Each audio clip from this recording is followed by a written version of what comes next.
It's not when you're at the top. When you're at the top, you've got all the risk. I'm looking for people who have nothing to take the risk and make something of your life and do something. This is what the Underdog Society is all about. You've just tuned in to the Underdog Society podcast, featuring Mr. Trever and Dee. Underdogs unite.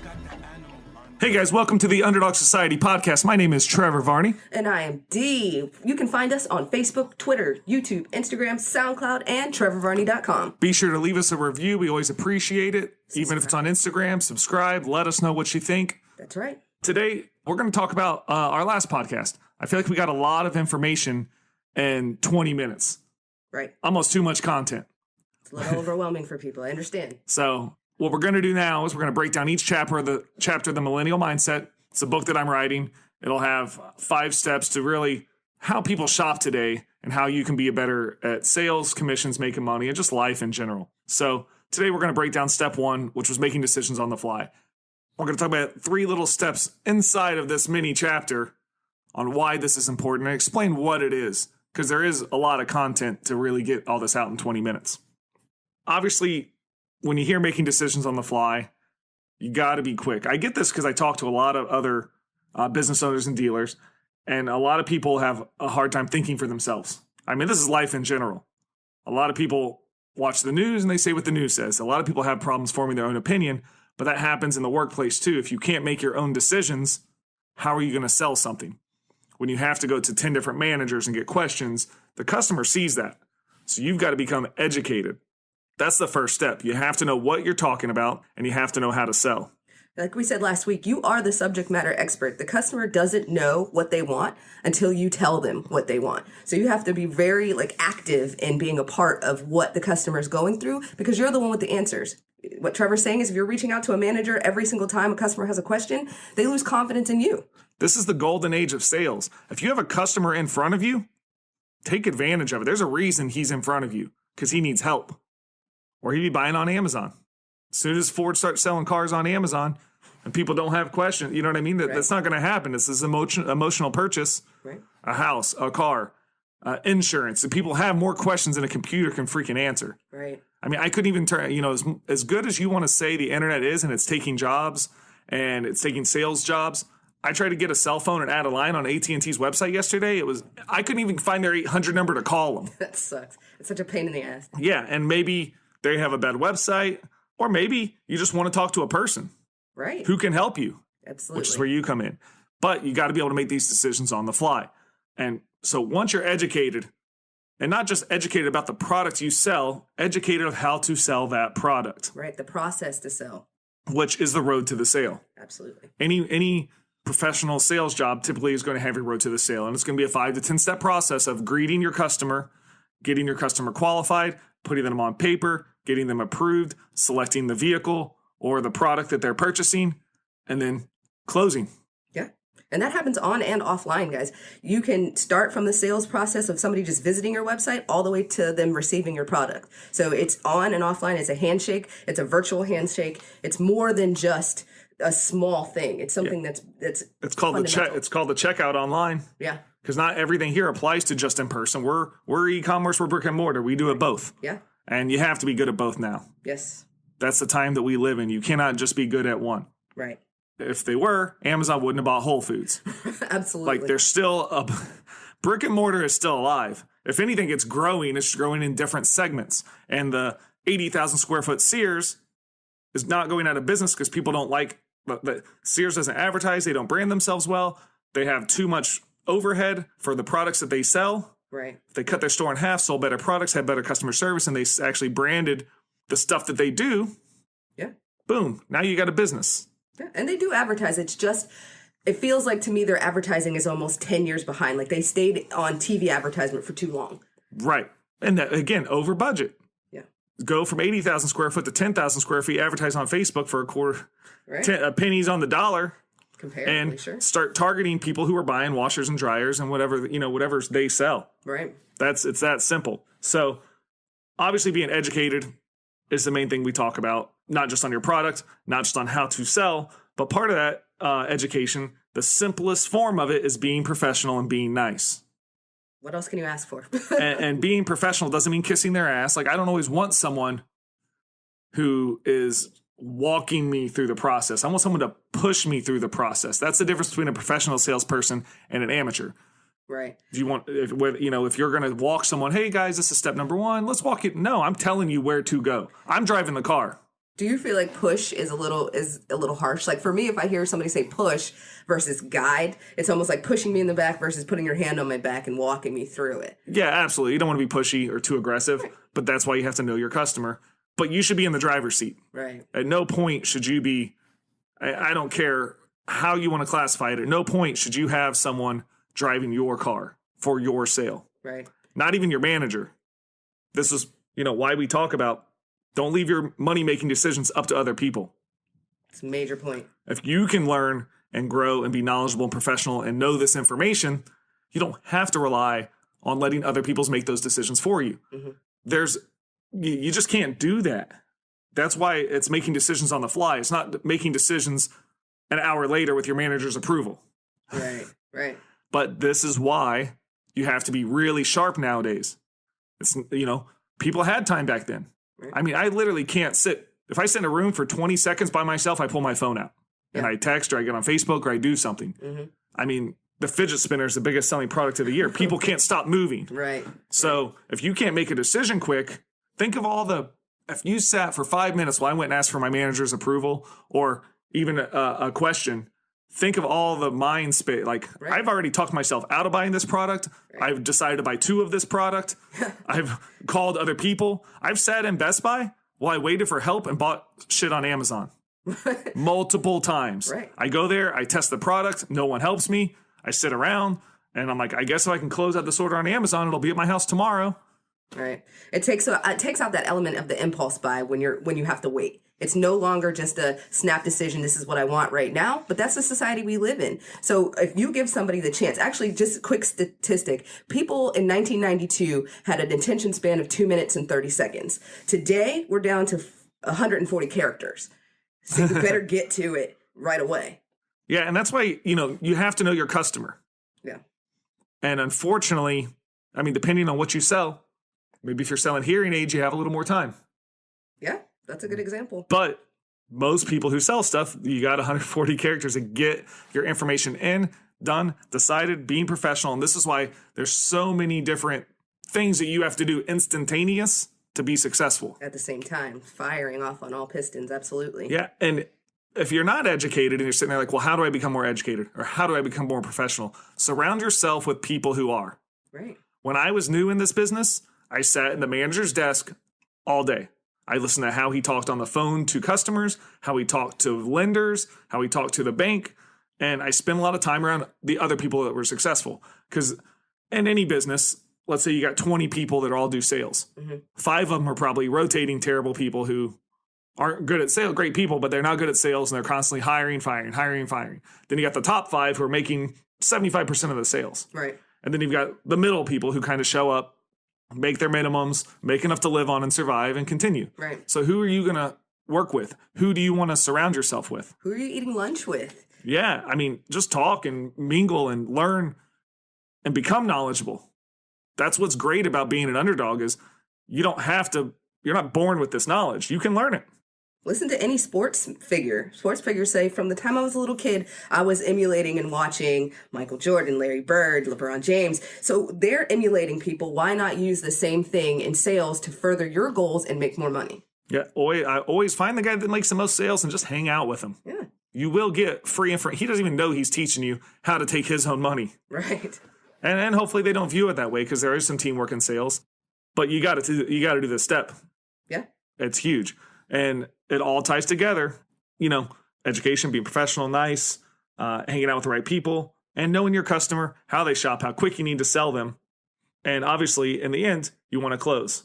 Right. You always want to be focused on keeping your customer on the road to the sale because the customer doesn't know the road. Right. They're pulling you left. They're pulling you right. Your job is to take these questions and concerns and issues, keep them driving. That's why you have to drive. If they're driving, they're going to drive all over. You're never going to close. Right. So you have to take over control. And I always have a 3-second rule. I mean, when you talk about 140 characters, I mean, a 3-second. That means if you have an objection or a question that you ask me, I have 3 seconds to answer that question. Now, you may not always have the answer. And I would, I guess, tell you the ways that I've always considered myself bullshitting my way through life. Right. But seeing how things turn out, I'm pretty successful. Right. And I wouldn't even call it bullshitting. It's confidence. When someone asks a question, you always have to have an answer. And a lot of times people ask questions they don't even care the answer to, that they're trained Right. the answer to. Yeah. A lot of people ask, what is the interest rate? But then they don't know what a good interest rate is. Right. They have no idea. But they're what that trained to means. ask that. And Right. you'll, what's the interest rate? 25%. Oh, cool. Thank you. Like, Right. they don't. Right. So you always have to have that answer. Mm-hmm. And it doesn't always have to be accurate as long as you're not lying. What's the interest rate? I'm not sure. It ranges from 3% to 25%, but we can get you on board today. Right. So it's how you answer the question. It's how you word it. Maybe you don't know what the answer is, but give something. Exactly. You have to give something. And that's why I always felt I was bullshitting. But what I've done is use confidence to give answers to continue down that road. Right. You never want to take, oh, can I get this car in blue?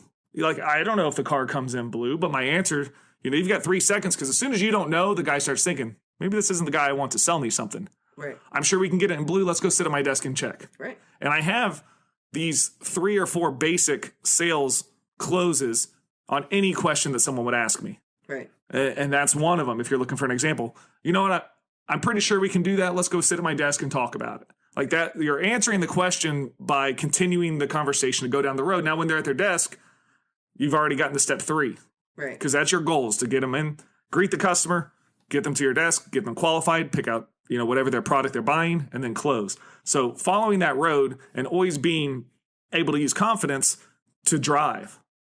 If you have confidence, you can drive. People want that confidence to keep you on the road. They want to be sold. They want to be, even if they don't know it. They want to trust you.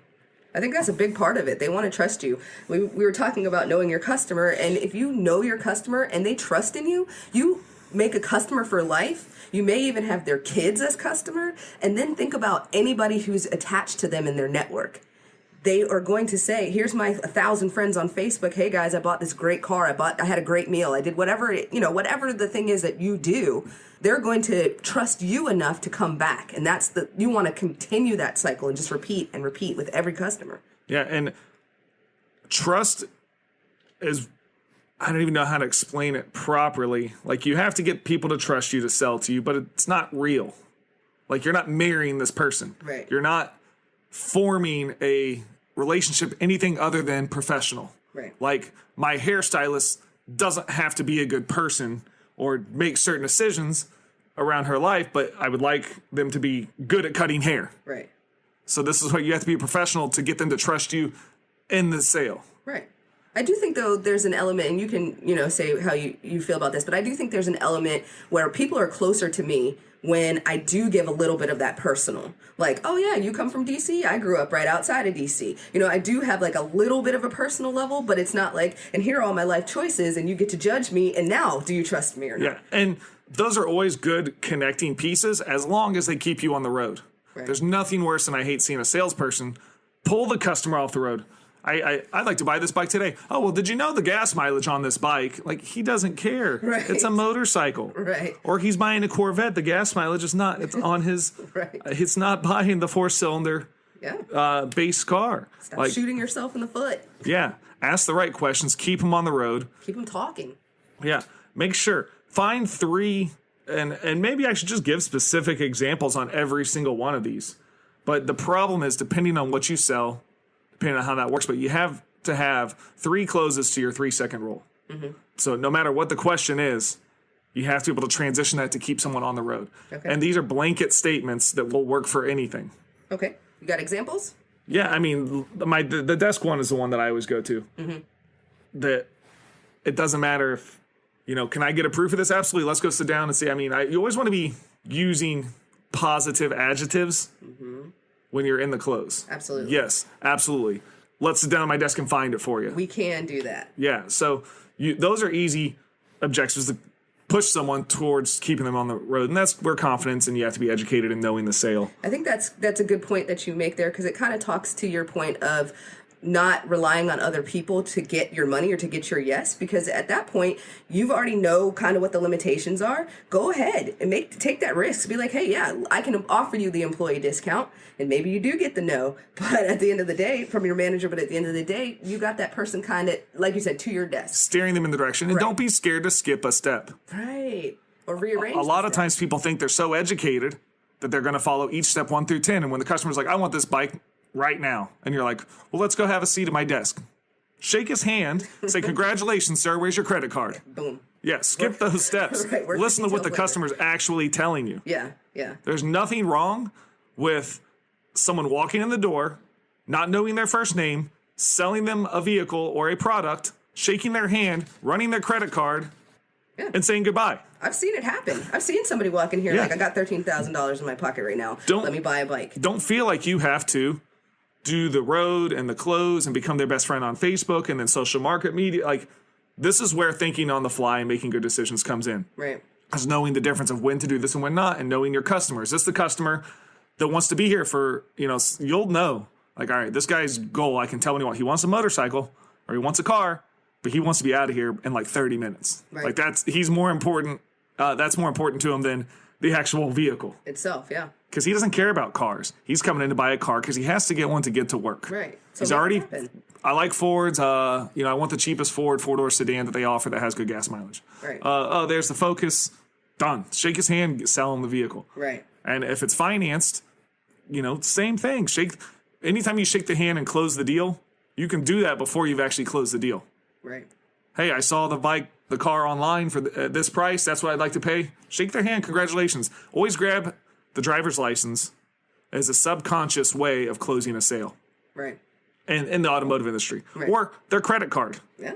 Whatever it is. Yeah. Hey, I'm thinking of buying a whole bunch of stuff from you. Oh, great. Give me your credit card. As soon as they hand you the credit card, boom, now it's on. Right. What do you want to buy from me? What are we selling? Right. Now subconsciously, every time that they talk about a specific product, cha-ching, cha-ching, cha-ching, because you have their credit card. Right.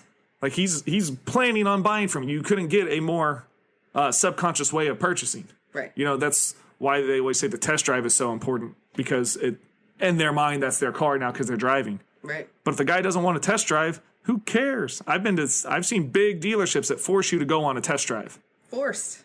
If the customer doesn't want to do it, don't do it. Do it. Right. Say, shake his hand, take his ID and credit card, and sell him the car. Right. It's very simple. I promise you that your manager, if you walk up to him and say, my customer would like to purchase this car, here's his credit card and license, he's not going to get mad at you for not going on that test drive. And if he does, you're in the wrong dealership. Right. Work at a dealership that's, keeping up with the times, which is hard to do these days. I get it. It is. But it's going to come around quick. It's going to come around a lot quicker than you think it is, because you're going to have to start doing these things to keep up. Everything that we talk about in the next year will be done. Yeah. Or is already being done in other industries. And as soon as one major dealership does it and the other one's sales start suffering, they're going to start looking, why are our sales down? What can we do? And they're going to be looking at me for answers. And by then it's too late. Like, we can help you at that point, but by then you're already a year behind and falling behind every day, even more and even more and even more. Because the one thing that social media you need to be successful at is patience and time. Yes. You're not going to get 1 million followers overnight. Right. You have to post content every day. It's a grind. It's a struggle. You're an underdog. You can do it. Constant content. All right, so we just went over 3 points. Be prepared. Know your customer so you know your sale, and know your end goal and close. Always be focused down the road. We're gonna come in for Q&A. Ready? Yeah, sure. Okay, cool. So Q&A came from Eddie. Eddie said, "I'm thinking of starting a YouTube channel. What are your thoughts?" I guess my thoughts, one, who's your customer? What are you trying to appeal to? Do people buy stuff off YouTube? Right. That's a big factor. Like, I watch YouTube for music videos and things that make me laugh, reruns of The Office. Right. But that's free on Netflix. Right. So, what are you selling? 2, how strong is the rest of your social media game? Right.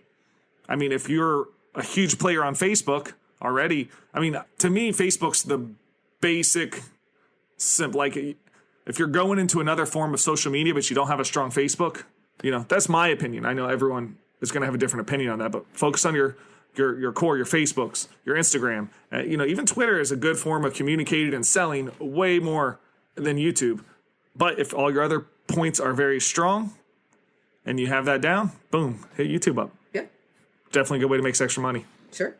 Absolutely. From a technical standpoint, if we're looking at it, you can do a YouTube channel if it's something that translates it well on video. If it doesn't translate well on video, like if you are a painter and your job is to make sure the paint is dry, nobody is really going to watch that. But if you're a skateboarder or you're riding motorcycles and you have a GoPro, somebody's going to want to see what you're doing on YouTube. So it just depends on your brand. You have a couple questions you need to be asking yourself as far as who's your audience. Will it translate? Would you watch what you're getting ready to put out there? You just have to ask yourself the right questions. Awesome. Thanks, Eddie.